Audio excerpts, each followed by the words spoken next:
बाद में देखिए। सावधान।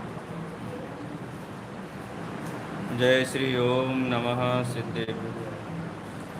नमो अर्हन्ताणं नमो सिद्धाणं नमो आयरीयाणं नमो वज्रायाणं नमो लोये सवसाहु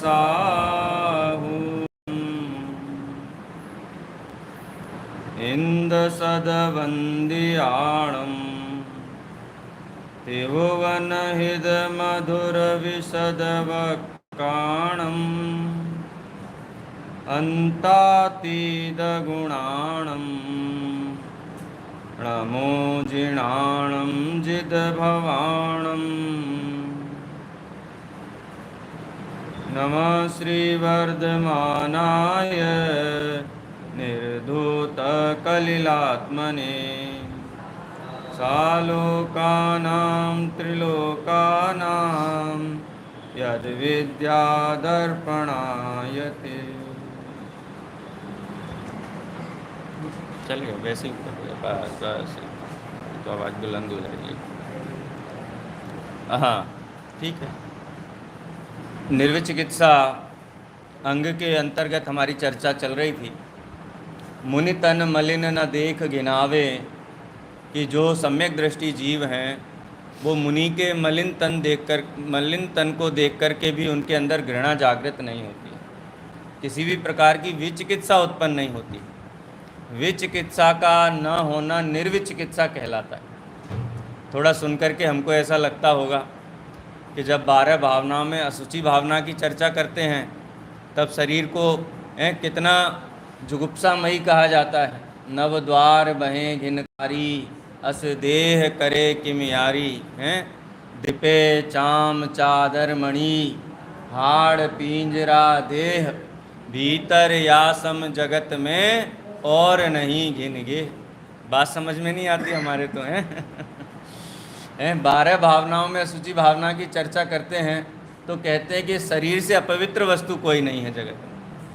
और जब निर्विचिकित्सा अंग की चर्चा करते हैं तो मलिन तन देख करके भी सम्यक दृष्टि जीव घृणा नहीं करते हैं। सत्य क्या है? देखो, अपने स्वयं के शरीर का विचार करके विरक्ति लेना उससे, लेकिन जो सम्यक दर्शन ज्ञान और चारित्र के आयतन हैं, ज्ञानी जीव हैं, मुनि भगवंत हैं, उनके शरीर पे दृष्टि नहीं करना, उनके निर्मल सम्यक दर्शन ज्ञान चारित्र गुणों पर दृष्टि कर हैं। अपन तो ऐसा विचार करते हम बहुत सुंदर हैं, हमसे सुंदर कोई है नहीं, और मुनियों को देख करके, मुनि भगवंतों को देख करके कहेंगे ये तो स्नान भी नहीं करते हैं, इनके तो निकटवर्ती होना बड़ा मुश्किल है। हरिवंश पुराण में एक कथा आती है, जो रुक्मणी थी ना, रुक्मणी कृष्ण की पत्नी थी ना रुक्मणी।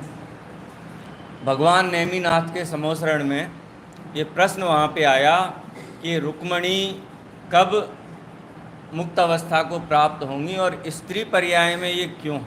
ये सारी चर्चाएं वहाँ आई थी। तो पूर्व भवों की कथा में, कल का दिवस है ना, कि कौन सा है, उत्तम संयम धर्म का दिन है, जिस दिन सबसे धर्म के नाम पे सबसे ज़्यादा संयम होता है जैन मंदिरों में। हैं प्राणी संयम और इंद्रिय संयम, दोनों ही संयमों की विराधना करते हैं, धूप जलाते हैं। 1 इंद्री, 2 इंद्री, 3 इंद्री, 4 इंद्री, 5 इंद्री। अरे हम ही नहीं घुस पाते मंदिरों में, इतना धुआं कर देते हैं। कैसा धर्म है ये, कैसा धर्म का स्वरूप समझा है, समझ में ही नहीं आता है। पूर्व भवों की कथा है रुक्मणी की, कि जिसमें एक बहुत सुंदर थी, वो बहुत सुंदर थी, बहुत रूपवती थी। एक बार अपनी अट्टालिका में बैठी हुई थी, दिगंबर मुनि उधर से निकले। दिगंबर मुनिराज को देख करके, हैं जैसे होते हैं ना, 2 प्रकार के मुनिराज होते हैं, जिन कल्पी और स्थविर कल्पी। जिन कल्पी माने जैसे जिनेंद्र भगवान निडर होकर के विहार करते हैं, देह की कोई चिंता नहीं, देह के प्रति कोई दृष्टि नहीं है। ऐसे जिन कल्पी मुनि की भांति एक मुनिराज उधर से विहार करते थे। तो वो रूप आंखों में था ना, कि जो रूपवान वस्तु है वही प्रशंसा के योग्य है। तो मुनि भगवंत को देख करके हंस दिया खाली, बस इतनी है प्रथमान योग की कथा में।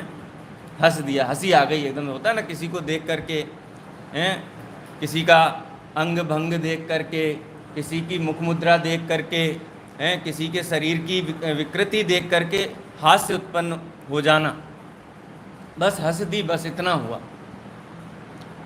उसके बाद शरीर रुग्ण हो गया, संक्लेश परिणाम पूर्वक मरण हुआ है। अगले भाव में सूकरी की पर्याय धारण की, त्रियंच गति में, सीधा त्रियंच गति में, संक्लेश परिणामों के कारण। उसके बाद अनेक भाव धारण करते हुए किसी ब्राह्मण या किसी शूद्र के घर में आकर के जन्म हुआ कन्या के रूप में। और जब जन्म हुआ उसका, तो सब दूर भाग गए एकदम से, इतनी दुर्गंधमय देह थी। उसका नाम भी पूतिगंधा, पूतिगंधा नाम से उसका नाम पड़ा है। पूति माने होता है जो वो निकलता है ना, शरीर में सड़ जाता है अंग, तो क्या निकलता है? पस निकलता है। पस को संस्कृत में पूति बोलते हैं, यानी पस जैसी दुर्गंध वाली स्त्री। नाम ही नगर ने पूतिगंधा रख दिया। एक बार नगर में मुनिराज पधारे हैं, उन मुनिराज के दर्शन किए और माता पिता ने और पूछा कि ऐसी इसकी अवस्था क्यों हुई।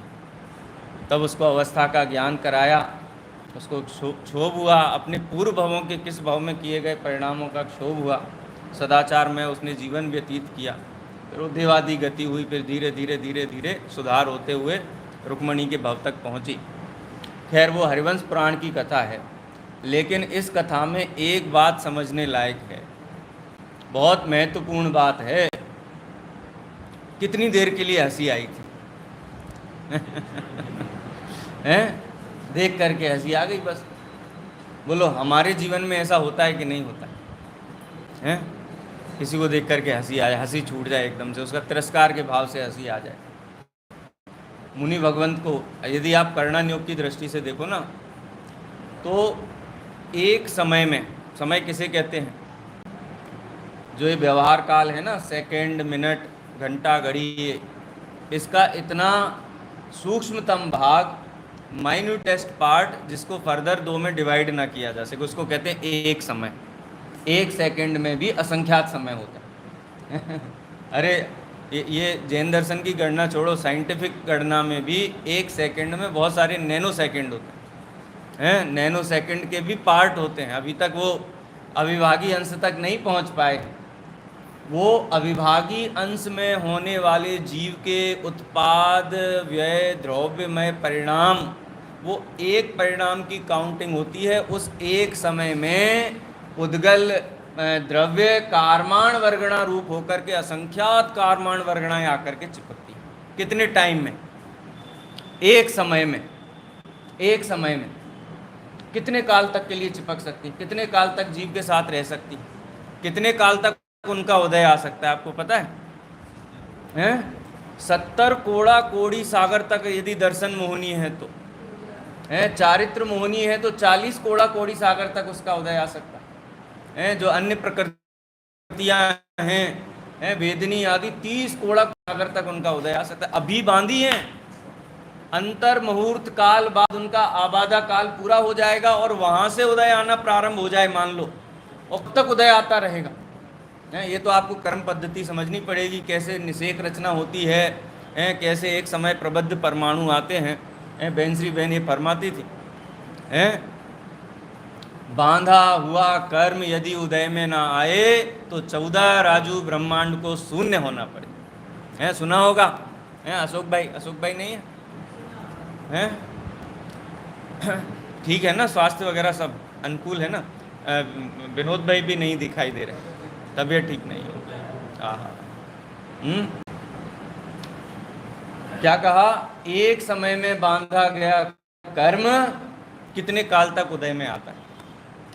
भगवान पानाथ के आप पूर्व भाव देखो, 10 पूर्व भाव में कमठ के जीव ने बैर भाव धारण कर लिया। कभी हाथी बनते थे तो सर्प बन के डस लेता था। कभी किसी पर्याय में जाते थे, मनुष्य पर्याय तो शत्रु के रूप में जाके घात कर देता था। देव पर्याय थे तब भी विद्वेष धारण। 10 भवों तक कमठ का जीव द्वेष भाव धारण करके उनके ऊपर उपसर्ग करता रहा। उपसर्ग वैसे मुनियों पे होता है, उपसर्ग का मतलब प्रतिकूल परिस्थितियां खड़ी करता रहा, सताता रहा, लेकिन पलट के पार्श्वनाथ भगवान ने कभी उसके प्रति कोई प्रतिकार नहीं किया, कोई द्वेष भाव पलट के प्रदर्शित नहीं किया, वैर भाव धारण नहीं किया रत्ती भर भी। हमारे चित्त का जरा विचार करो, हम तो एक कथा पढ़ते हैं पार्श्वनाथ भगवान और कमठ की, आज तक कमठ के प्रति विद्वेष भाव लेके बैठे हुए। बोलो, कथा पढ़ते समय पार्श्वनाथ भगवान के प्रति तो भक्ति बहुमान आता है, कमठ के प्रति क्या आता है? यदि द्वेष भाव उत्पन्न होता है तो हम जिनवाणी माँ के पूत नहीं हैं, जिनवाणी माँ के बच्चे नहीं हैं। जिनवाणी माँ ये कहती है कि किसी के प्रति भी द्वेष भाव धारण नहीं करना चाहिए। एक इंद्री, दो इंद्री, तीन इंद्री, चार इंद्री, पांच इंद्री, संगी असंगी,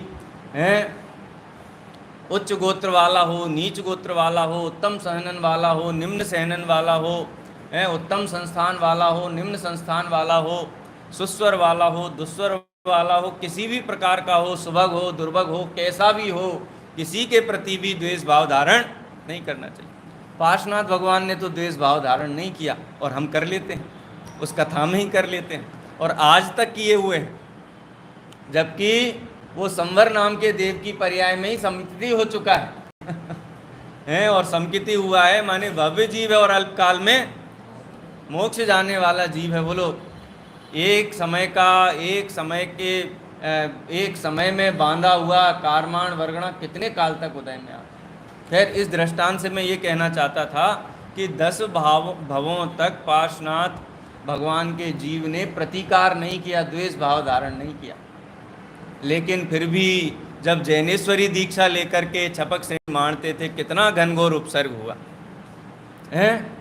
अपन क्या, उनने तो कुछ नहीं किया था, 10 भव की कथा तो हमने पढ़ी है प्रथमान योग में, कुछ भी तो नहीं किया, फिर ये पत्थर क्यों बरसे हैं? कई लोग ऐसे, देखो पंडित जी साहब हम मंदिर जाते हैं, सब करते हैं, और देखो हमारे ऊपर कितनी तकलीफ है, कितनी कष्ट हो गया है, हमारी तो श्रद्धा ही उठ गई, अब तो मंदिर जाने का ही मन नहीं करता। कई लोगों की ऐसी परिणति होती है, तो हमने बहुत किया, हमारे लिए क्या किया भगवान ने, हैं? हमने तो भगवान के लिए बहुत किया हैं, रोज़ मंदिर जाते थे, धोख देते थे, नमते थे, भगवान ने क्या किया हमारे? भाई, वस्तु व्यवस्था का विचार तो करो। पहली बात तो भगवान को तुमसे चाहिए क्या है? कुछ भी नहीं चाहिए, क्यों सिंहासन हिलाने आ जाते हो बार बार भगवान को तो कुछ नहीं चाहिए, लेकिन 70 कोड़ा कोड़ी सागर, 40 कोड़ा कोड़ी सागर, 30 कोड़ा कोड़ी सागर एक आयु कर्म है जिसकी उत्कृष्ट स्थिति 33 सागर की होती है। बाकी तो सब कर्मों की 20 से ऊपर ही होती है सबकी, 20, 30, 40, 70, यानी अगर उसको आप ईयर्स में काउंट करो, वर्षों में काउंट करो, तो असंख्यात वर्ष हो जाएंगे। असंख्यात का मतलब समझे ना, जैसे कहते हैं ना कि ये कब से वो थ्योरी ऑफ इवोल्यूशन जो चलती है ना, विकासवाद का सिद्धांत, वो कहते हैं कि 500 करोड़ अरब वर्ष पहले जीव उत्पन्न हुआ था। ये 500 अरब करोड़ ये तो कुछ भी नहीं है, ये तो संख्यात का बहुत छोटा सा भाग है। संख्यात का बहुत, भगवान आदिनाथ का आयु कितनी थी आपको ख्याल में? 84 लाख पूर्व। एक पूर्व में कितने वर्ष होते हैं विरल भाई? हैं 70,56,000 करोड़ वर्ष, 70,56,000 करोड़ वर्ष एक पूर्व में होते हैं, एक पूर्व में। 84 लाख पूर्व का हिसाब लगाओ, पंडित जी घर लगा के लाएंगे ये तो संख्या याद है, यानी 84 लाख कहना चाहिए 70,56,000 करोड़ वर्ष तो खाली एक पूर्व में होते हैं। असंख्यात उसको कहते हैं कि जिसकी गिनती नहीं कर सके मनुष्य, जिसकी गिनती नहीं की जा सके उसको असंख्यात कहते हैं। और एक सागर में असंख्यात वर्ष होते हैं, और 70 कोड़ा कोड़ी करोड़ इंटू करोड़ लगा करके इतने तो सागर होते, वर्षों की तो कोई संख्या है ही नहीं। कितने काल में बांधता है इतना कर्म जीव कितने काल में बांधता है? इसलिए परिणामों की संभाल बहुत होनी चाहिए, और परिणामों की संभाल के लिए तत्व अभ्यास के अलावा कोई अन्य गति नहीं। तत्व अभ्यास, तत्व विचार, वीतराग परिणति, आराधना, शुद्ध सम्यक दर्शन, ज्ञान, चारित्र की आराधना के अतिरिक्त कोई मार्ग नहीं है। देखो, ये तो अपन ने चर्चा की कि एक समय होने वाला विचिकित्सा के परिणाम से पूती गंधा ने कितना कष्ट उठाया है, कितना कष्ट उठाया। और हम क्या करते हैं उस घटना को याद करके, हैं, भगवान को वो चढ़ाते, धूप चढ़ाते जाकर के। वो मेरे को कनेक्शन समझ में नहीं आता है धूप का, और ये क्यों है, कैसे चलती है, ये कथा कैसे, इसका एक भट्टार कोने लगाने के लिए, रास्ते लगाने के लिए बोलते हैं ना, बिजी रखो, सबको बिजी रखो, हैं। गंध चढ़ाने, जो धूप चढ़ाते हैं, धूप में आप विचार तो करो, हम तो कहते शुद्ध भी हो, घर की बनी हुई हो, लेकिन उससे उड़ने वाले धुएं के कारण जीवों का घात होता ही होता है, नियम से घात होता है। ऐसा परिणाम भी कितना दुखदायक हो सकता है। और धर्म के नाम पर किया गया जो परिणाम है, कहते ना, अन्य क्षेत्रे कृतम पापम धर्म क्षेत्रे विनश्यति, धर्म क्षेत्रे कृतम पापम वज्रलेपो भविष्यति। 70 कोड़ा कोड़ी का बंद होता है धर्म क्षेत्र में किया गया पाप। तो ये हमको विचार करना चाहिए कि जगत में कौन सी वस्तु अशुचि है। तो यदि अपने देह के प्रति राग होता हो तो ये माइक्रो मिली सेंटीमीटर की स्किन है, इसके अंदर क्या है, इसका थोड़ा सा आप विचार कर, देह के प्रति विरक्ति हो जाएगी। वैराग्य का सूत्र दिया आचार्य उमा स्वामी देव ने, जगत काय स्वभावो संवेग व वैराग्यार्थम। शरीर का स्वभाव क्या है, शरीर किस लिए मिला है, अपने वैराग्य के लिए मिला। ये शरीर का विचार करके विरक्ति होनी चाहिए। शरीर के प्रति ममत्व रखने वाले जीवों को जरा शरीर के स्वरूप का तो विचार करो। विरक्ति के लिए, विरक्ति का साधन है। संसार किसका, संसार किस लिए है बोलो, हैं? अमेरिका, यूरोप किस लिए है? पंडित साहब घूमने के लिए बहुत बढ़िया जगह।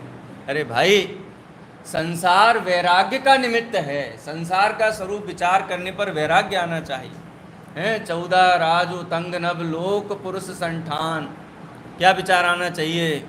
तामे जीवनादिते भरमत है विन ज्ञान। ये संवेग वैराग्य के लिए, जगत काय स्वभावो, ये जगत और काय का स्वभाव इसके लिए है। अपने देह के प्रति जुगुप्सा भाव धारण करके उससे विरक्त हो जाओ। और ज्ञानी जीवों का देह, उसमें निर्मल सम्यक दर्शन देखो। देह की भक्ति नहीं होती है, देह का वैयावृत्ति नहीं होती है, देह की नहीं, निर्मल सम्यक दर्शन की भक्ति होती है। जहाँ निर्मल सम्यक दर्शन विद्यमान है, वो स्थान हमारे लिए पूज्य है, वो देह भी हमारे लिए पूज्य है। इस प्रकार से चतुर्थ गुण स्थानवर्ती श्रावकों के चित्त में भाव आता है। और सम्यक दृष्टि जीव तो द्रव्य दृष्टि होते हैं ना। क्या देखते हैं देह में, बताओ, क्या देखते हैं देह में? मलिनता तो देह में ये लोअर लेवल का चिंतन है हायर लेवल के चिंतन की बात कर रहे हैं ना, ज्ञानी जीवों के दृष्टिकोण से बात कर रहे हैं। पर्याय से अपने देह को देखते हैं तो विरक्त रहते हैं। पर्याय से निर्मल सम्यक दर्शन, ज्ञान चारित्र के धारी मुनि भगवंतों को देखते तो उनके प्रति भक्ति भाव आता है। भूमिका के अनुसार, अनिवार्य नहीं है, भूमिका के अनुसार आता है। सभी जीवों को, मुनि भगवंतों को भी भक्ति भाव आए, ये जरूरी नहीं है, भूमिका के अनुसार भक्ति भाव आता है। और द्रव्य दृष्टि से देखते हो तो पुद्गल का परिणमन दिखाई देता है। क्या उसमें है? पुद्गल की पर्याय है, स्पर्श रस गंध वर्ण की पर्याय है। सारी पर्याय क्या है पुद्गल की, जो चक्षु इंद्री से दिखाई देती है? स्पर्शन, रसना, घ्राण, चक्षु, कर्ण, मन, इनके विषय सब पुद्गल द्रव्य हैं। कोई पुद्गल द्रव्य अच्छा लगे, कोई पुद्गल द्रव्य बुरा लगे। ये पुद्गल द्रव्य में अच्छा और बुरा लगना, ये दोनों ही भी चिकित्सा है वास्तव में देखा जाए तो है। मनोज्ञ अमनोज्ञ इंद्रिय के विषयों के अंदर राग द्वेष उत्पन्न होना है, ये परिग्रह परमाणु व्रत की के अतिचारों में गिना गया है। इसको तत्वार्थ सूत्र में 7वें अध्याय में अतिचारों में गिना गया। किसके? परिग्रह परमाणु व्रत के अतिचारों में, कि जो इंद्रिय का विषय या जो भी विषय, जो भी पर पदार्थ अच्छा लगता है, मनोज्ञ पदार्थ सुंदर लगता है, और उस सुंदर पदार्थ में राग उत्पन्न होता है, अरे वाह क्या वस्तु है, बहुत बढ़िया बहुत बढ़िया, ये क्या है, ये परिग्रह परमाणु व्रत का अतिचार है। और कोई पदार्थ देख करके बुरा है दूर रहो, ये भी परिग्रह परमाणु व्रत का अतिचार है। यानी पर द्रव्य के लक्ष्य से यदि अपने हृदय में कोई प्रतिक्रिया आती है, अच्छा लगता है ऐसी प्रतिक्रिया हो या बुरा लगता है ऐसी प्रतिक्रिया हो, तो ज्ञानी जीवों को देह के प्रति अनुराग भी नहीं होता है और द्वेष भी नहीं होता है। दोनों ही बातें अपने को समझनी चाहिए ना उसमें। सम्यक दृष्टि श्रावकों को मुनि भगवंत की देह से अनुराग नहीं होता है। भाई देह से क्यों अनुराग करेंगे, हैं? देह से तो भेद विज्ञान कर चुके, फिर देह से अनुराग कैसे हो सकता है। लेकिन जगत के जीव ऐसे महामुनिराजों को देह को देख करके उनको जुगुप्सा होता है, तो ज्ञानी जीवों को जुगुप्सा भी नहीं होता, दोनों ही नहीं होता। बोलो, देह से जुगुप्सा नहीं करना है तो क्या करना है, फिर क्या करना चाहिए हैं प्रतीक भाई, क्या करना चाहिए देह से? अपनी देह से तो चलो वैराग्य कर लिया हमने, हैं भाई ये मैं नहीं हूँ, ऐसा निर्णय कर लिया। मुनि भगवंतों की देह से अनुराग होता है, हैं? जिनालय में विराजमान जो जिन प्रतिमा हैं वो स्पर्श रस गंध वर्णवान पुद्गल स्कंद के प्रति अनुराग होता है हमारा, उसके प्रति विनय भाव होता है। नहीं, उसमें हम वीतराग सर्वज्ञता की स्थापना करते हैं, हम वीतराग सर्वज्ञता के दर्शन करते हैं। जिनेंद्र भगवान के सामने खड़े होकर के हम प्रतिमा के दर्शन नहीं करते, हम वीतराग सर्वज्ञता के दर्शन करते हैं, जिनेंद्र भगवान के दर्शन करते हैं। इसलिए ज्ञानियों का निर्विचिकित्सा अंग देह की अनुरक्ति रूप भी नहीं है और देह से जुगुप्सामय भी नहीं है, वो तो निर्मल सम्यक दर्शन के प्रति भक्ति भाव रखते हैं, निर्मल ज्ञान चारित्र के प्रति भक्ति भाव रखते हैं, और वो निर्मल सम्यक दर्शन ज्ञान चारित्र वंत जीव उस देह में विराजमान हैं, इसलिए उस देह के प्रति भी वो भक्ति और वैयावृत्ति का भाव आता है। मैंने एक दो बार कोटेशन दिया था आपको अष्टपाहुड़ ग्रंथ का, चैत्य ग्रह हैं, चलता फिरता साक्षात जिनालय देखना हो तो जैन मुनि भगवंतों के दर्शन कर।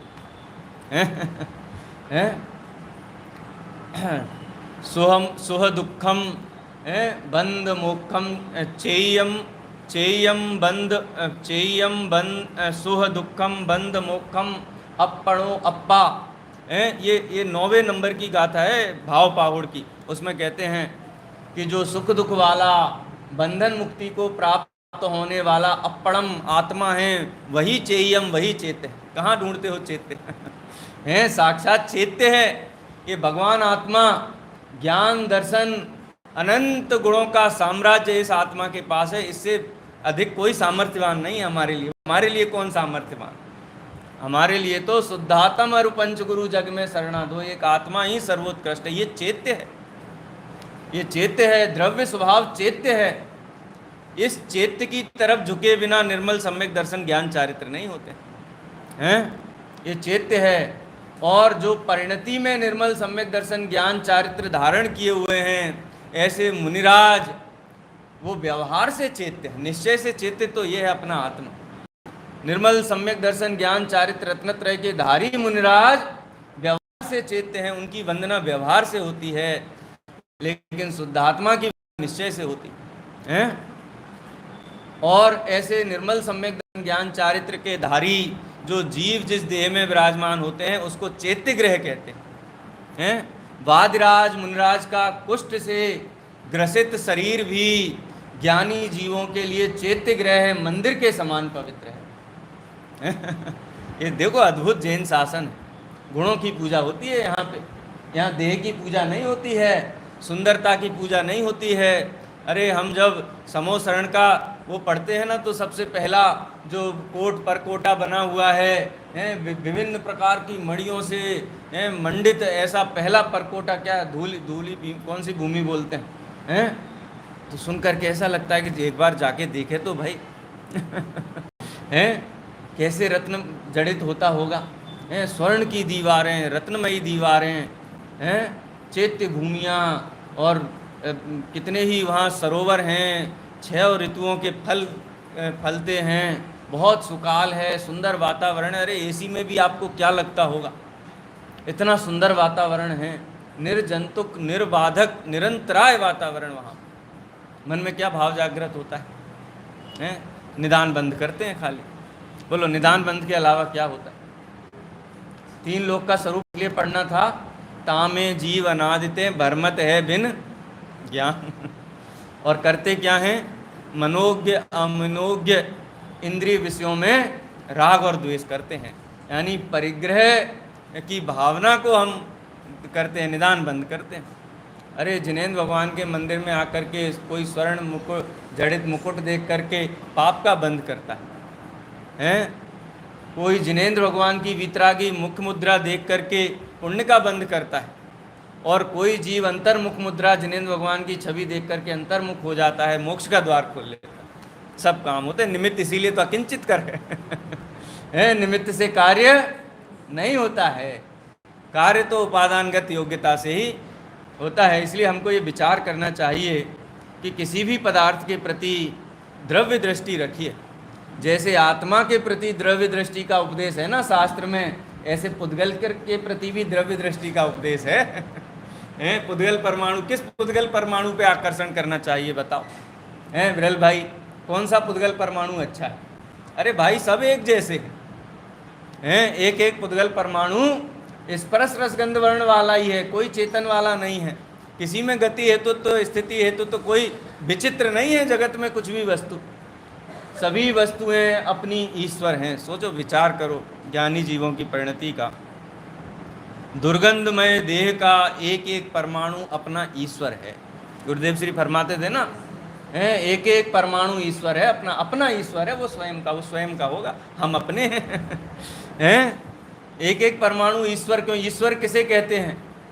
कि जो ऐश्वर्य सहित हो, जिसके पास कोई कमी ना हो, जिसको किसी से कुछ चाहिए ना हो, उसको कहते हैं ईश्वर, जो सर्व सामर्थ्यवान है। बोलो, एक पुद्गल परमाणु को क्या चाहिए अन्य पुद्गल परमाणु से? 6 सामान्य गुण होते हैं ना। 6 सामान्य गुणों में 6वें नंबर का सामान्य गुण कौन सा है? अगुरु लघुत्व है। सिद्ध भगवानों के 8 गुणों में भी एक गुण होता है अगुरु लघुत्व। पुद्गल के पास भी अगुरु लघुत्व है। बोलो, किसके प्रति विचिकित्सा रखनी चाहिए? कोई भी वस्तु विचिकित्सा के योग्य नहीं है, घृणा के योग्य नहीं है। एक चेतन की परिणति है, एक पुद्गल की परिणति है, एक धर्म की परिणति है, अधर्म की परिणति है, और वो सब अपनी मर्यादा में होती हैं। अनादि निधन वस्तुएं अपनी मर्यादा सहित परिणमित होती हैं। पुद्गल भी तो अपनी मर्यादा में है ना, उसके अंदर भी अन्योन्या भाव। एक पुद्गल द्रव्य की पर्याय अन्य पुद्गल पर्याय से भिन्न है। इस पुद्गल की पर्याय सुगंधित हो जाए कि इस पुद्गल की पर्याय दुर्गंधित हो जाए, ये तो उनकी पर्याय है, ये तो उनका स्वरूप है। ऐसी ज्ञानी जीवों की परिणति होती है। देखो 13वें नंबर का छंद पढ़ते हैं। ये सारी चर्चा की है ना, उसका सारांश आचार्य समंत भद्रदेव ने इस छंद में दिया है। स्वभाव तो असुचौकाये रत्नत्रय पवित्रते निर्जुगुप्सा गुण प्रीति मता निर्विचिकित्सिता। निर्विचिकित्सिकता किसे कहते हैं? निर्विचिकित्सा और निर्विचिकित्सिता माने निर्विचिकित्सा का भाव किसे कहते हैं? कि भाई शरीर को देखो, व्यवहार दृष्टि से देखा जाए तो शरीर का एक ही काम है, वैराग्य दिलाना। स्वभाव तो असुचौ का ये, वास्तव में शरीर असुचि नहीं है, शरीर के प्रति ममत्व भाव असुचि है। ये भी ध्यान रखना चाहिए। कुछ गड़बड़ तो है, नहीं तो इतना दुख कैसे हो, इतनी तकलीफ कैसे हो। ये संसार में बैठे हैं, पंचम काल में बैठे, कहीं ना कहीं कुछ ना कुछ तो गलत हो रहा है ना। बिना गलती के तो ये सजा नहीं मिलती, कहीं ना कहीं गलत तो हो रहा है ना। तो गलती ये है कि वो काय ना तो जुगुप्सा की पात्र है ना प्रीति की पात्र। उस काय की दृष्टि से जुगुप्सा जागृत होना, घृणा जागृत होना और प्रीति जागृत होना, इस भाव में असुचिता है। जब तक ये भाव रहेगा तब तक जीव असुचि कहलाएगा। आज तो सुबह चर्चा भी की थी अपन ने उत्तम शौच धर्म की। स्वभाव तो असुचौ काये, शरीर तो स्वभाव से ही असुचि है। व्यवहार स्थूल व्यवहार नय का कथन है। उस शरीर के लक्ष्य से मनोज्ञ अमनोज्ञ राग द्वेष परिणाम होना, ये असुचि भाव है। रत्नत्रय पवित्रते, यद्यपि शरीर स्वभाव से अशुचि है, लेकिन इसको जा सकता है। आचार्य समंत भद्रदेव कहते हैं कि इसको पवित्र किया जा सकता है। अक्षय, पवित्र किया जा सकता है शरीर। किससे पवित्र होगा? रत्नत्रय पवित्रते, रत्नत्रय से पवित्र किया जा सकता है। रत्नत्रय से पवित्र किया जा सकता है। इसलिए स्नान करने से पवित्र होगा और स्नान नहीं करने से अपवित्र होगा, वो तो लोक व्यवहार है। लोक, यद्यपि लोक व्यवहार, लोक नीति है, वो लोक के लिए ठीक है, लेकिन हमको तो पारलौकिक मार्ग में आगे बढ़ना है। तो पारलौकिक मार्ग के लिए ये उपदेश है आचार्य भगवंतों का। संसार मार्ग में प्रवृत्ति के लिए नहीं, संसार मार्ग जैसा चलता है उसके अनुसार प्रवृत्ति करो। श्रावक स्नान न करे तो ये उसके लिए अयोग्य कार्य है। मुनि भगवंत, उनको स्नान का विचार आए तो उनके लिए अयोग्य कार्य है, लेकिन ये सब जगत व्यवहार है। असली बात तो ये है कि यदि पवित्र होना है तो रत्नत्रय पवित्रते, रत्नत्रय से पवित्र होता है। निर्विजुगुप्सा गुण प्रीति, और जो सम्यक दृष्टि जीव होते हैं वो उन रत्नत्रयों से प्रीति करते हैं, देह से प्रीति और अप्रीति नहीं करते हैं। इसलिए उनको निर्विचिकित्सा अंग सहज प्रकट होता है। उद्गल द्रव्य को देख करके क्या परिणाम आना चाहिए? पर को देखने के लिए द्रव्य दृष्टि का प्रयोग करना चाहिए सदैव। पर द्रव्य को कभी भी पर्याय दृष्टि से मत देखो क्योंकि पर द्रव्य को पर्याय दृष्टि से देखेंगे तो बहुत गड़बड़ हो जाती है, बहुत तकलीफ हो जाती है। जुगुप्सा भाव क्यों आएगा? पर्याय दृष्टि से देखेंगे, पुद्गल परमाणु का विचार करें तो नहीं आएगा। घर में छोटा बालक है, रात को भूख लगी, उसको रात को भूख लगने लगी लेकिन जैनों का परिवार है, समझाया बालक को कि बेटा रात हो गई है, रात्रि भोजन में दोष लगता है। कोई घर पे आया हुआ था तो वो माता को समझाने लगे, क्या क्या बच्चे को परेशान कर, बड़ा हो जाएगा तो खुद डिसीजन करेगा, खुद करने लगेगा। बड़ा हो जाएगा तब करने लगे, छोटा है क्यों उसको तकलीफ परेशान देते हैं। समझाया सबने तो ठीक है भैया, छोटा है ना, दे दो। बाल्यकाल में ही ये संस्कार पड़ गया कि रात को बच्चे खा सकते हैं, यानी वो निर्भय हो गए, रात्रि भोजन आदि के प्रति क्या हो गए? निर्भय हो गए। बाल्यकाल में ही इस प्रकार के संस्कार उनको दिए गए कि वो पाप के प्रति निर्भय हो गए, पाप भावों के प्रति सशंकित नहीं रहे। उनको ऐसा रहता कि नहीं, हमारे माता पिता नहीं करते हैं, जब तक हम माता पिता हैं हमारे साथ थे, बड़े होकर के भी विचार करें, तब तक उन्होंने हमको ये इस अन्याय में नहीं पड़ने दिया। लेकिन पर्याय दृष्टि से देखा ना, बालक देखा, वो बालक देखा तो उसको पाप प्रवृत्ति को से निर्भय बना दिया। वो बड़ा होकर के कैसे छोड़ेगा? जब बाल्यकाल में, जब आपके कंट्रोल में सारी चीज़ें थीं, आपके नियंत्रण में सब कुछ था, तब वो नहीं सदाचार से रह पाया। अब अनियंत्रित है, अब उसकी भवितव्यता के अधीन है। 8 वर्ष तक बालक के जीवन में जो भी घटनाएं घटित होती हैं, संस्कार और संस्कार के विपरीत, उसका दोष माता पिता को लगता है। उसके बाद उसकी अपनी जिम्मेदारी है। उसको बालक देखा ना, ये पाप करके कहाँ जाएगा, कौन सी गति में जाएगा बता? देवगति में जाएगा? अरे देवगति में चला भी जाए, संसार तो बढ़ा है, लेकिन गारंटी है नहीं जाएगा। पाप प्रवृत्ति में है ना, अधोगति होगी। देव भी होगा तो कोई लोअर कैटेगरी का देव होगा, जिसको कभी हाथी बनना पड़ेगा, कभी घोड़ा बनना पड़ेगा, आज्ञा में चलना पड़ेगा। नरक निगोद का मार्ग तो खोल दिया उसके लिए कि भविष्य में निश्चित रूप से वो निगोद में जाएगा। बोलो, ये बालक के प्रति प्रीति थी कि बालक के प्रति शत्रुता थी? अब विचार करो इसका। आपने उसको पर्याय दृष्टि से देखा, अगर उसको द्रव्य दृष्टि से आत्मा देखा होता कि आत्मा है, ये शुद्धात्मा है, मेरे कारण इसका भव नहीं बिगड़ना चाहिए, इसको मुझे दृढ़ रखना चाहिए। सूर्योदय के समय ही, वो सूर्य जब तक रहता है, सूर्यास्त के पहले ही बेटा भोजन कर लेना चाहिए, पेट भर के कर लेना चाहिए।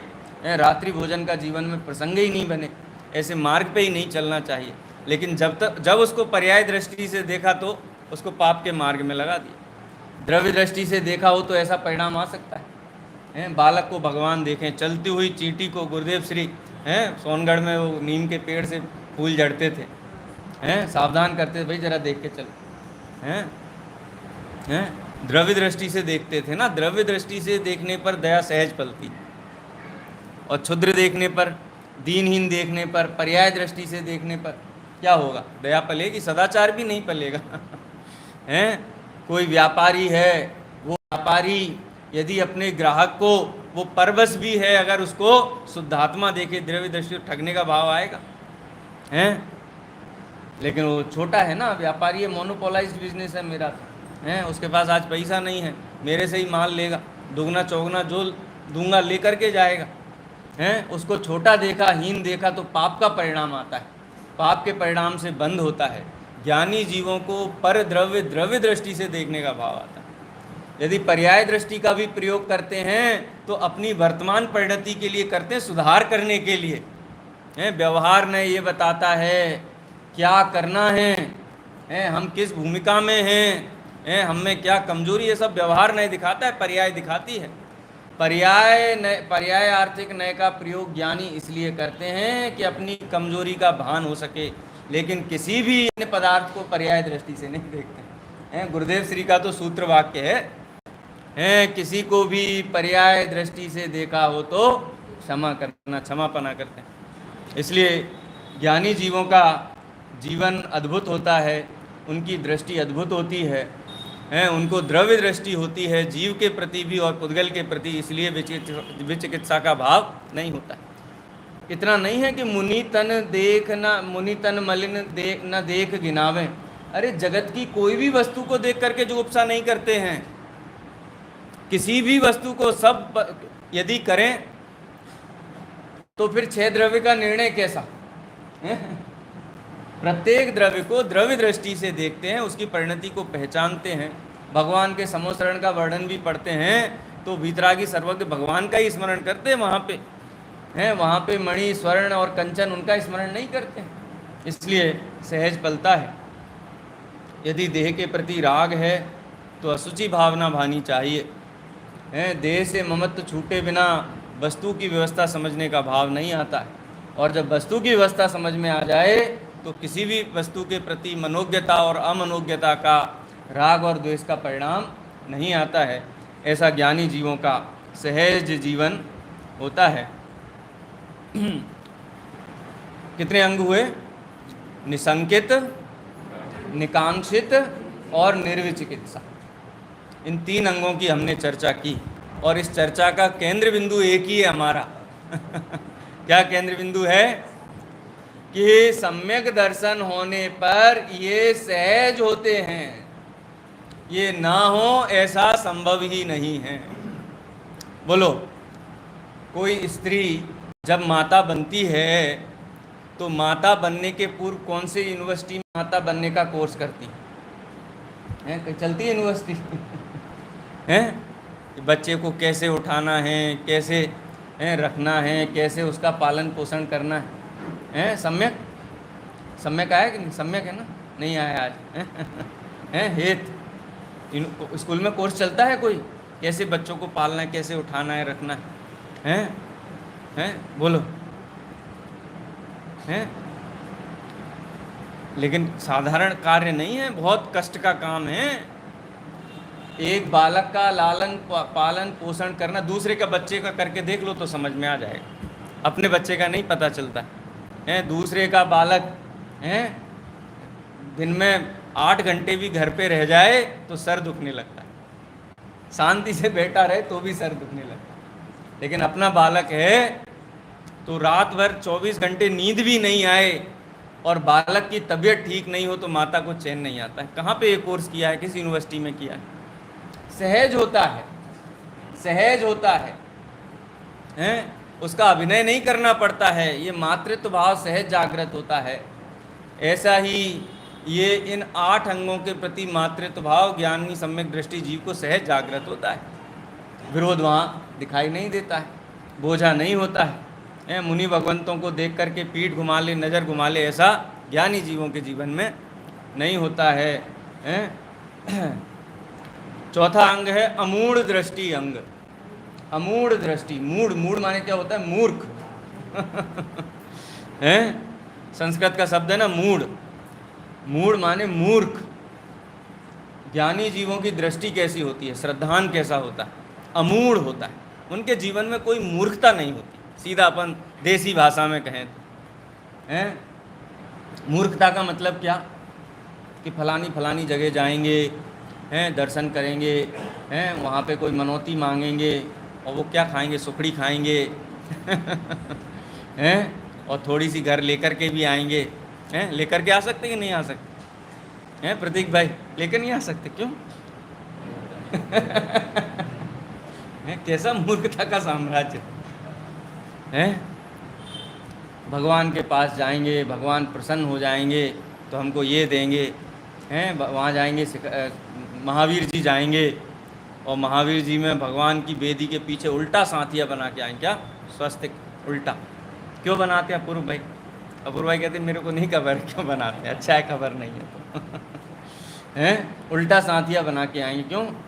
क्योंकि भगवान के माथे पे वो करके आए ना, कुछ डिस्टर्ब करके आए उनको। हैं, ये साथिया तब हम सीधा करेंगे आकर के, हमारा मनोवांछित कार्य पूरा हो जाएगा।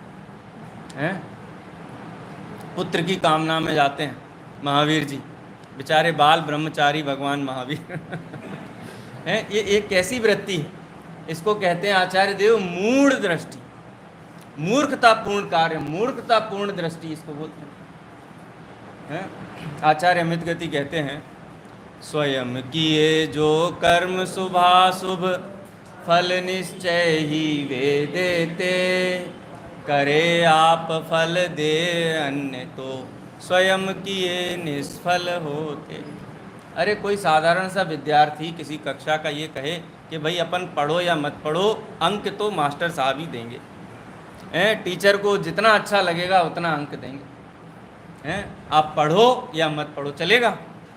हैं, बोलो आपका बालक घर पे कहे देखो पापा हैं, जितने मार्क्स देने वो टीचर के हाथ में, उनको जितने देने होंगे देंगे, अपन पढ़ो चाहे मत पढ़ो, उनको पास करना होगा तो करेंगे, फेल करना हो तो करेंगे। बोलो स्वीकार करते हैं हम इसको? लेकिन इतनी दुकानदारी दुनिया भर में चल रही, कोई धर्म उससे अछूता नहीं है। धर्म माने कोई भी मजहब, धर्म कोई भी है। हमारा वीतरागी धर्म भी इस पंचम काल में आकर के उसमें भी इस प्रकार के दोष प्रकट हो गए। उंडाव सर्पणी काल की बलिहारी है, मूर्खतापूर्ण दृष्टि हो गई है। एक बहुत बढ़िया ट्रेन में भजन गाते ना वो, दूसरों के दुखड़े दूर करने वाले तेरे दुख दूर करेंगे राम, किए जा तू जग में भलाई का काम, तेरे दुख दूर करेंगे राम। हैं, सुना है कि नहीं सुना है? नहीं सुना है, अच्छा हैं, सुना है कि नहीं सुना है अपूर्व भाई? दूसरा सुना होगा इसी टाइप का, ब्रांड दूसरा होगा, माल अंदर यही होगा पैकिंग में। हैं, एकदम से हृदय इतना बढ़िया, इतने बढ़िया राग है, इतनी बढ़िया धुन है कि वो विवेक सो जाता है। हैं, बुद्धि कुंद हो जाती है। अरे सही बात, एकदम सही बात। क्या कह रहा है वो मांगने वाला? जो दूसरों के दुख दूर करता है, दूसरों के दुखड़े दूर करने वाले तेरे दुख दूर करेंगे राम। दूसरा कौन है वहाँ पे? हैं? दूसरा कौन है? मांगने वाला। वो ये कह रहा है कि तुम मेरा दूर करो तो तुम्हारा दुख दूर राम करेंगे। हैं? इसीलिए तुम मेरा दुख दूर करो, मुझे जो चाहिए वो तुम मुझे दो, और तुमको जो चाहिए वो रामचंद्र जी से जाके ले लेना। हैं? अपूर्व भाई, कोई आपके वहाँ आए और कहे कि मेरे को लाख रुपया चाहिए, ज़रूरत है, आप मुझे दे दो। अपूर्व भाई ने पूछा कि वापस, बोले वो है ना वो व्यापारी, उनके यहाँ चले जाना, ले लेना। बोलो दोगे कि नहीं दोगे? हैं? दो। इसको बोलते हैं अविचारित रम्यम। संस्कृत की एक उक्ति है, कई बातें ऐसी लोक में बहुत प्रचलित हैं, लोगों को बहुत भली लगती हैं, बहुत अच्छी लगती हैं। कब तक अच्छी लगती हैं? कि जब तक आप उनको सोचो मत उनके बारे में। इसीलिए कहते हैं देखो, कभी अश्रद्धा मत रखो, मन में शंका मत लाओ। हैं? दुनिया में तो ऐसे ऐसे धर्म मजहब है, वो ये कहते हैं कि यदि कोई शंका करे तो उसकी गर्दन उड़ा दो सीधा। पूछो ही मत उससे, बात ही मत करो, क्यों शंका है? शंका होनी ही नहीं चाहिए। हैं अविचारित रम्यम, बिना विचार किए अच्छे लगने वाली बातें। तो हमने कहा भाई साहब एक काम आप करो ना, कि राम दुख दूर करते हैं और तुम दुखी हो, तुम राम और सीधे सीधे मिल लो भाई। हमको क्यों बीच में लेते हो? हैं एक तो ये युक्ति बन सकती है। दूसरी युक्ति यह है कि अच्छा मैं तुम्हारे दुख दूर कर सकता हूँ, यदि मैं तुम्हारे दुख दूर कर सकता हूँ तो मैं अपने भी कर सकता हूँ, तो भैया मैं अपने कर लूँगा, तुम अपने कर लो। हैं और रामचंद्र जी अपने दुख दूर करें, सब अपने अपने दुख दूर कर लो। हैं ये क्या है? हैं ये कमीशन खोरी क्यों चलती है? ये अविचारित रम्यम है। जगत में कोई भी द्रव्य अन्य द्रव्य को स्पर्श भी नहीं करता है, छू भी नहीं सकता है, कुछ करने की बात तो बहुत दूर है। कोई जगत में ऐसा ईश्वर नहीं है जो किसी अन्य का कल्याण कर सके, अन्य को मुक्ति दे सके, अन्य को सुखी कर सके। अरे साक्षात जिनेंद्र भगवान भी समर्थ नहीं हैं। जिनेंद्र भगवान को देख करके उनके बताए हुए मार्ग को यदि हम स्वयं समझते हैं और स्वयं उस मार्ग पे चलते हैं तो सुखी हो सकते हैं। अनंत भगवान भी हमको सुखी नहीं कर सकते। वो तो लघुता प्रदर्शन के लिए व्यवहार नहीं की भाषा है। अनंत भगवान के पास हम जाते हैं विनय भक्ति से, तो अनंत भगवान क्या कहते हैं? क्या कहते हैं कि जैसे मैंने स्वयं पुरुषार्थ करके ये सुख प्रकट किया है, ऐसा पुरुषार्थ तुम्हें स्वयं अपने में जागृत करना पड़ेगा। बाकी तो ये सब खोटी बातें हैं दुनिया में, ये कुछ करते हैं वो कुछ करते हैं। कई लोग तो ऐसा बोलते हैं कि भाई ऐसा निषेध नहीं करना चाहिए कि जिनेंद्र भगवान कुछ करते नहीं हैं, अतिशयकारी प्रतिमाएं ऐसी नहीं होती हैं। ऐसी बहुत सारी कथाएं हमने प्रतिमान योग में पढ़ी हैं। सीता प्रति वो हाँ कमल रचायो अग्नि बुझाई, बहुत सारी हम कथाएं पढ़ते हैं। अरे उन ज्ञानी जीवों की परिणति से पूछो, उनको उस प्रतिकूलता के अंतर्गत कोई कांक्षा जागृत नहीं हुई थी भगवान के प्रति। अनंतमती की कथा प्रसिद्ध है। निकांक्षित अंग में इतने कष्ट में रही, इतनी प्रतिकूल परिस्थितियों में रही, वो भी अत्यंत बाल अवस्था में, 12-14 साल की उम्र में, इतनी दुख तकलीफ, लेकिन जो व्रत धारण किया था उस व्रत पे अडिग रही। प्रतिकूलताओं में किसी को कोसा नहीं, भगवान से कुछ मांगा नहीं, कोई कांक्षा नहीं रखी। नहीं कोई साधारण जीव होता तो भगवान को कोसने लगता, क्या फायदा है? ऐसी ज्ञानी जीवों में परिणति नहीं होती है। ज्ञानी जीवों में मूढ़ता नहीं होती है। कुगुरु कुदेव कुधर्म के प्रति श्रद्धान इस प्रकार का रखना कि वो हमारा कल्याण कर देंगे, हमको कुछ दे देंगे। जिनेंद्र भगवान के प्रति भी इस जाति का भक्ति भाव ज्ञानी जीवों में नहीं है। कोई अगर ऐसा कहता है कि पार्श्वनाथ भगवान के पास ही जा रहा है ना, वो देते हैं, ये कहते रहो तुम। संडे के दिन बराबर भगवान पार्श्वनाथ की पूजा करो, तुम्हारे कष्ट दूर होंगे। मुनि सुब्रतनाथ भगवान तुम्हारा शनि के कष्ट को दूर कर देंगे। शीतलनाथ भगवान तुम्हारा रोग दूर कर देंगे। तिजारा जी जा कर के वहाँ चंद्र प्रभु भगवान है, वो तुम्हारा भूत भगा देंगे। ये सारी की सारी बातें जैन मत के विरुद्ध हैं, सर्वज्ञ शासन के विरुद्ध। चंद्र प्रभु भगवान ने जो मुक्ति का मार्ग बताया उसके विरुद्ध हैं। ये भावना जिनेंद्र भगवान के सम्मुख रखना उनको काले झंडे दिखाने जैसा, काले झंडे दिखाने जैसा। लघुता प्रदर्शन के लिए की गई प्रशंसा अलग बात है। प्रभु पतित पावन में अपावन चरण आयो शरण जी, ये लघुता प्रदर्शन की भाषा है। लेकिन श्रद्धा में तो ये बात अत्यंत निर्मलता से बैठी रहनी चाहिए कि एक द्रव्य दूसरे द्रव्य का करता नहीं। कोई बालक कक्षा में गणित में 100 में से 100 अंक लेकर के आया और वो अपने शिक्षक के पास जाकर के मिठाई लेकर के जाता है, उनका आशीर्वाद लेने के लिए जाता है, तो क्या कहता है? सर आपने पढ़ाया ना, आपने इतने अच्छे से पढ़ाया, इतने अच्छे से समझाया, मेरे 100 में से 100% मार्क्स आए। शिक्षक क्या कहता है कि बेटा पढ़ाया तो हमने बहुतों को, तो 40 को पढ़ाया था, 50 को पढ़ाया था, लेकिन 100 तो तुम्हारे अकेले आए ना, ये तुम्हारी योग्यता के कारण हैं। तुमने मेहनत की, तुम्हारे अंदर प्रतिभा थी, तुमने अपनी प्रतिभा का उपयोग किया, इसलिए आई। ये बात बालक भी समझता है, ऐसा नहीं है बालक नहीं समझता। लेकिन लघुता प्रदर्शन की भाषा ये है। यदि बालक ये कहे कि मैं अपने दम पे लाया हूँ, आपने कुछ नहीं किया है, ये भाषा उचित नहीं और शिक्षक ये कहे कि हाँ मेरे कारण तेरे मार्क्स आए, कहीं और जाता तो तेरी ज़िंदगी बर्बाद हो जाती, वो शिक्षक के लिए कहने योग्य वचन नहीं। वो दोनों अपनी मर्यादाओं में जो शब्द कहते हैं वो शोभा को देते हैं, लेकिन श्रद्धा में हैं, श्रद्धा में वो चीज़ नहीं चलेगी बिल्कुल। यदि उसको पत्थर की लकीर मान लिया जाए, नियम मान लिया जाए, तो जिसके 0 अंक आए हैं वो शिक्षक के पास मिठाई लेके नहीं आएगा क्या लेके आएगा? कहने की आवश्यकता नहीं है। ये अमूढ़ दृष्टि अंग ज्ञानी जीवों के जीवन में सहज होता है। इसकी विशेष चर्चा अपन कल करेंगे। आज यही विराम देते हैं, समय।